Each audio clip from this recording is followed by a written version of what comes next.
Hello friends, welcome to Ticket smart.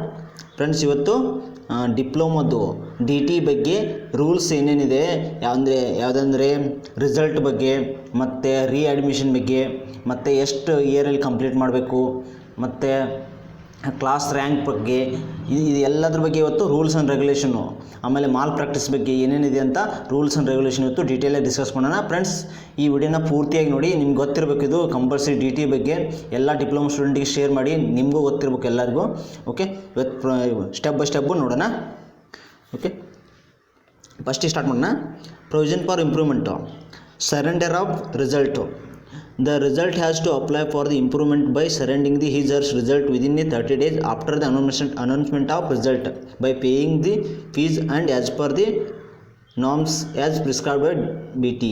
ನೀವು ನಿಮ್ಮ result ಬಂದಿದ್ದು ಅದನ್ನು ಸರೆಂಡರ್ ಮಾಡ್ಬೋದು ಮತ್ತು ಎಕ್ಸಾಮ್ ಬರೆಯೋಕ್ಕೆ. ಆದರೆ 30 ದಿನದ ಒಳಗೆ ರಿಸಲ್ಟ್ ಬಂದು 30 ದಿನ ಒಳಗೆ ನೀವು ಸರೆಂಡರ್ ಮಾಡಬೇಕಾಗತ್ತೆ, ಇಲ್ಲಾಂದರೆ ನಡೆಯಲ್ಲ, ಅದರಲ್ಲಿ ಒಳಗೆ ಬಂತೆ. ಮತ್ತು no improvement is allowed to practical ಲ್ಯಾಬ್ಗೆ ನೀವು ಇಂಪ್ರೂವ್ಮೆಂಟ್ ತೊಗೋಕ್ಕಾಗಲ್ಲ, ಅದನ್ನ ಕ್ಯಾನ್ಸಲ್ ಮಾಡೋಕ್ಕಾಗಲ್ಲ. ಪ್ರಾಕ್ಟಿಕಲ್ ಮಾರ್ಕ್ಸ್ ಎಷ್ಟು ಬಿದ್ದಿರುತ್ತೆ ಅಷ್ಟೇ ಇರುತ್ತೆ. ಮತ್ತು improvement is not allowed in respect to the candidate who are punished under ಮಾಲ್ ಪ್ರಾಕ್ಟೀಸಿಂದ ಯಾರು ಪನಿಷ್ ಆಗಿರ್ತಾರೆ ಅವ್ರಿಗೆ ಇಂಪ್ರೂವ್ಮೆಂಟ್ ನಡೆಯಲ್ಲ ಅದು. ಓಕೆ, ನೀವು ರಿಸಲ್ಟ್ನ ಸರೆಂಡರ್ ಮಾಡ್ಬೋದು, ಆದರೆ ಮಾಲ್ ಪ್ರಾಕ್ಟೀಸ್ ಯಾರು ಮಾಡಿರ್ತಾರಲ್ಲ ಅವ್ರಿಗೆ ಸರೆಂಡರ್ ಮಾಡೋಕ್ಕಾಗಲ್ಲ, ರಿಸಲ್ಟ್ನ ಮತ್ತೊಂದು ಸಲ ಬರೆಯೋಕ್ಕಾಗಲ್ಲ ಇಂಪ್ರೂವ್ಮೆಂಟು.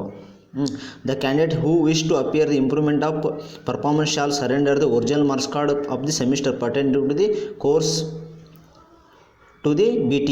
ನೀವು ಒರಿಜಿನಲ್ ಮಾರ್ಕ್ಸ್ನು ಸರೆಂಡರ್ ಮಾಡಬೇಕಾಗುತ್ತೆ. ನೀವು ಯಾರು ಇಂಪ್ರೂವ್ಮೆಂಟ್ ಇನ್ನೊಂದು ಸಲ ಬರೀತಿರಲ್ಲ, ಸಮ್ ಎಕ್ಸಾಮು ಫುಲ್ ಕ್ಯಾನ್ಸಲ್ ಮಾಡಿ ಇನ್ನೊಂದು ಸಲ ಬರೀಬೇಕಂತ ಅಂದ್ಕೊಂಡಿದ್ದೀರಲ್ಲ ಸಬ್ಜೆಕ್ಟು, ಮಾರ್ಕ್ಸ್ ಕಾರ್ಡೆಲ್ಲ ನೀವು ಕೊಡಬೇಕಾಗುತ್ತೆ. ನೆಕ್ಸ್ಟು, ನೀವು ಎಷ್ಟು ಇಯರಲ್ಲಿ ಕಂಪ್ಲೀಟ್ ಮಾಡ್ಬೋದು. Maximum period for completion of the diploma program. Maximum period for the completion of the course shall be thrice the duration of the course for the date of first admission to the program. Okay, include the period of detention of discontinuation of studied by student ಅಂದರೆ into 3. ನೀವು thrice the ನೀವು program ಅಂದರೆ into 3 ಅಂದರೆ 9 years. Okay, failing which they fail have to claim for the qualifying for the award of the diploma. They will not be permitted to appear the examination after that day. This rule apply for the all diploma program 2 or 3/2 year of engineering of non engineering programs. ಇದೆಲ್ಲರಿಗೂ apply ಆಗುತ್ತೆ. ಥ್ರೈಸ್ದು number ಅಂದರೆ ನೀವೇನು apply ಮಾಡಿ ಇದು ಮಾಡಿರ್ತಾರಲ್ಲ, ಅಂದರೆ 3 year ಇದ್ದರೆ 9 ಇಯರಲ್ಲಿ ನೀವು ಕಂಪಲ್ಸರಿ ಮಾಡ್ಕೋಬೇಕು, ಇಲ್ಲಾಂದರೆ ಆಗಲ್ಲ. ಆಮೇಲೆ ಆಫ್ಟರ್ ದಟ್ಟು ನಿಮಗೆ ಅಲೋ ಮಾಡಿದ್ರು ಅವರು. ಇನ್ನು ಅವಾರ್ಡ್ ಆಫ್ ಡಿಪ್ಲೊಮಾ ಪ್ರೋಗ್ರಾಮ್, ಅವಾರ್ಡಲ್ಲಿ ಯಾವ ರೀತಿ ನೀವು ಅದಕ್ಕೆ ಯಾರ್ಯಾರು ಎಲಿಜಿಬಲ್ ಇದ್ದಾರೆ ಅಂತ. Okay, she pursued the course of study for not less than 2 or 3/2. ಇದಕ್ಕಿಂತ ಲೆಸ್ ದೆನ್ ಪರ್ಸ್ಯೂ ನೀವು ಮಾಡೋಕ್ಕಾಗಲ್ಲ, ಇದಕ್ಕಿಂತ ಜಾಸ್ತಿನೇ ಮಾಡಿರಬೇಕು. Okay, prescribe academic year not more than 6, 9, 10/2. Okay, ಅಂದರೆ ಇದಕ್ಕಿಂತ ಜಾಸ್ತಿ ಆಗಿರೋದಿಲ್ಲ, ಮ್ಯಾಕ್ಸಿಮಮ್ ಇಷ್ಟೇ ಇರಬೇಕು. She passed all the courses, ಎಲ್ಲ ಪಾಸಲ್ಲಿ ಎಲ್ಲ ಕೋರ್ಸು ಪಾಸ್ ಆಗಿರಬೇಕು ಅವಾರ್ಡ್ ಆಗಬೇಕಂದ್ರೆ, ಎಲಿಜಿಬಿಲಿಟಿ ಅವಾರ್ಡ್ ಆಫ್ ಡಿಪ್ಲೊಮಾ ಮಾಡಬೇಕಂದ್ರೆ. ನೆಕ್ಸ್ಟು, ಇದು ರಿವ್ಯಾಲ್ಯೂಷನ್ ಅಂತೂ ನಿಮ್ಗೆ ಗೊತ್ತು. ಮಾಲ್ ಪ್ರಾಕ್ಟೀಸ್ ರೂಲ್ಸು ಕಂಪಲ್ಸರಿ ನಿಮಗೆಲ್ಲ ಗೊತ್ತಿರಬೇಕು. ಇದನ್ನು ಡೀಟೇಲಾಗಿ ನೋಡೋಣ. ಮಾಲ್ ಪ್ರಾಕ್ಟೀಸ್ ಯಾವ್ಯಾವುದಕ್ಕೆ ಕನ್ಸಿಡರ್ ಆಗುತ್ತೆ, ಮಾಲ್ ಪ್ರಾಕ್ಟೀಸ್ ಅಂತ ಕನ್ಸಿಡರ್ ಆಗುತ್ತೆ ಇಲ್ಲಿ ಹೇಳ್ತಾರೆ.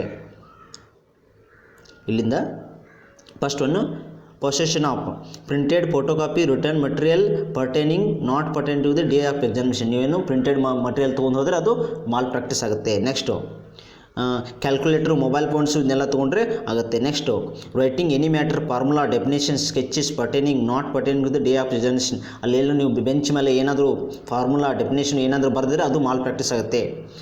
ಮತ್ತು writing any appeal to examiner offering money or any irrelevant matter in the answer book. ಅಲ್ಲಿ ನೀವು ಆನ್ಸರ್ ಬುಕ್ಕಲ್ಲಿ ಏನಾದರೂ ಬುಕ್ ಮನಿ ಕೊಡ್ತೇವೆ ಅಂತ ಹೇಳಿ ಬರೆದು ಏನಾದರೂ ಮನಿ ಇಟ್ಟಿದ್ರೆ ಅದು ಮಾಲ್ ಪ್ರಾಕ್ಟೀಸ್ ಆಗುತ್ತೆ. ಆಮೇಲೆ ನಿಮ್ದು ಕಾಂಟ್ಯಾಕ್ಟ್ ಡೀಟೇಲ್ ಕೊಟ್ಟರು ಅದು contact detail to telephone number ಏನಾದರೂ ಕೊಟ್ಟರು ಅದು ಮಾಲ್ ಪ್ರಾಕ್ಟೀಸ್ ಆಗುತ್ತೆ. Writing the register number revealing of identity of any form of where the answer booklet or additional booklet other than the ಫ್ಲಾಶಿಪ್.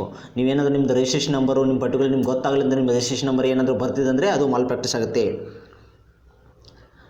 Examination without hall ticket ಅದು malpractice ಆಗುತ್ತೆ. Hall ticket ಇಲ್ಲದೆ ನೀವು ಬರೆದ್ರೆ ಅದು malpractice ಆಗುತ್ತೆ. Enclosing empty additional sheets wasting the exam stationery ಇದು malpractice ಆಗುತ್ತೆ. ಮತ್ತು noting down the answer problems is or question paper in the examination hall. Next, tearing of sheet from the answer book. Hand book ತೊಗೊಂಡ್ರೆ code books ಎಲ್ಲ ತೊಗೊಂಡ್ರೆ not permitted by the secretary ಅವ್ರ permission ಇಲ್ಲದೆ ತೊಗೊಂಡ್ರೆ ಅದು malpractice ಆಗುತ್ತೆ. Talking with neighbours ಬೇರೆಯವ್ರ ಜೊತೆ ಮಾತಾಡೋದು ಕೂತ್ರು ಅದು ಮ್ಯಾಲ್ ಪ್ರಾಕ್ಟೀಸ್ ಆಗುತ್ತೆ. Copying from printed photocopy hand written, next sheets, programmable calculator, organisers, digital memory ಇದೆಲ್ಲ ತೊಗೊಂಡ್ರೂ ಅದು ಮಾಲ್ ಪ್ರಾಕ್ಟೀಸ್ ಆಗುತ್ತೆ. Exchange with neighbours of hall ticket, question papers ಏನಾದರೂ ನೀವು ಎಕ್ಸ್ಚೇಂಜ್ ಮಾಡಿಕೊಂಡ್ರೆ ಅದು ಅದು ಮಾಲ್ ಪ್ರಾಕ್ಟೀಸ್ ಆಗುತ್ತೆ. Showing the answer book to the additional sheet to the neighbours ಬೇರೆದವರಿಗೆ ತೋರಿಸ್ರೂ ನಿಮಗೂ ಕೂಡ ಅದು ಮಾಲ್ ಪ್ರಾಕ್ಟೀಸ್ ಅಂತ ಕನ್ಸಿಡರ್ ಆಗುತ್ತೆ. Getting the main answer book or additional sheet to the from neighbour ಅವ್ರಿಗೆ ಎಕ್ಸ್ಚೇಂಜ್ ಮಾಡಿಕೊಂಡ್ರೆ ಅದು ಮಾಲ್ ಪ್ರಾಕ್ಟೀಸ್ ಆಗುತ್ತೆ. Writing sign songs, stories, poems ಇವೆಲ್ಲ ಬರೀಬಾರ್ದು. Next writing the examination even after the final bell ಆದಮೇಲೆ ಬರೀಬಾರ್ದು. Striking up the all pages including the correct answers ಇದು ಎಲ್ಲ ಸ್ಟ್ರೈಕ್ ಮಾಡಬೇಕು. Telling the answer formula related to any question to the other writing same examination ಬರೋಂಗಿಲ್ಲ. Inserting the written additional sheet having the matter related the course. Next ಇವೆಲ್ಲ ನಿಮ್ಗೆ ಗೊತ್ತಿದೆ ರೈಟಿಂಗ್ದು. Next taking away with him answer booklet ತೊಗೊಂಡು ಹೋಗಿಲ್ಲ ನೀವು answer ಬುಕ್ಲೆಟು.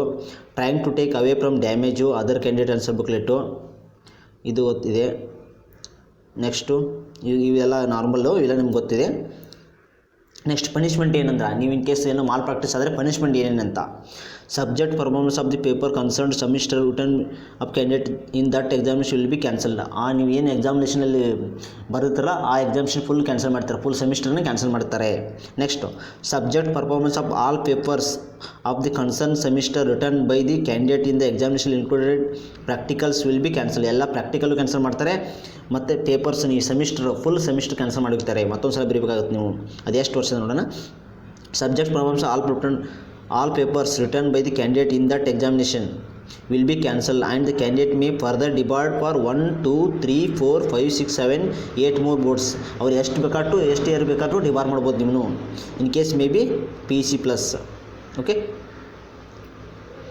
ಇದಿಷ್ಟು rules and regulation. Next ವೀಡಿಯೋದಲ್ಲಿ ನಾನು ಯಾವ ರೀತಿ ಡೂಪ್ಲಿಕೇಟ್ ಮಾರ್ಕ್ಸ್ ಕಾರ್ಡ್ ತೊಗೋಬೇಕು, ಇನ್ ಕೇಸ್ ನಿಮ್ಮದು original marks card ಕಳಿದರೆ duplicate marks card ಯಾವುದು ಅಂತ ಮತ್ತೆ ಏನಾದರೂ ರೂಲ್ಸ್ ರೆಗ್ಯುಲೇಷನ್ ಬಂದರೆ ನಿಮಗೆ ಕಂಟಿನ್ಯೂಸ್ ಹೇಳ್ತಾ ಇರ್ತೀನಿ.